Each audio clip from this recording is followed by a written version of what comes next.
En 1969, la Poste célèbre, avec ce timbre, le premier vol d'essai du Concorde, le 2 mars de la même année à Toulouse. Un avion supersonique est un avion qui dépasse la vitesse du son, soit plus de 1200 km/h. À cette vitesse, se produit alors un phénomène physique aérodynamique provoquant une onde de choc appelée bang supersonique.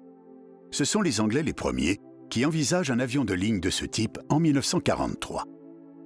Américains, Russes et Français se lancent dans l'aventure, et c'est l'aviation militaire qui permet de progresser. Au milieu des années 50, le SO-6025 Espadon devient le premier avion français à dépasser le mur du son, puis vient le Mystère 4. Les Anglais, en 1957, dépassent Mach 2, soit 2155 km/h. Un an plus tard, c'est au tour du Mirage 3A de Marcel Dassault. Les deux nations remettent au goût du jour l'idée d'un avion de ligne moyen courrier supersonique. Les recherches anglaises et françaises sont proches. Les deux nations signent alors un accord pour mutualiser leurs efforts. Le projet Concorde voit le jour en 1962 avec la fusion du Super Caravelle français et du Bach 223 britannique.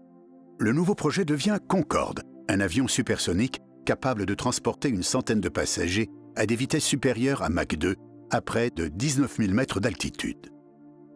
En 1969, le seul et unique avion de ligne supersonique de l'histoire est prêt. Mais Boeing sort son 747 capable de transporter plus de 400 passagers à 850 km/h en consommant 2 fois moins de carburant.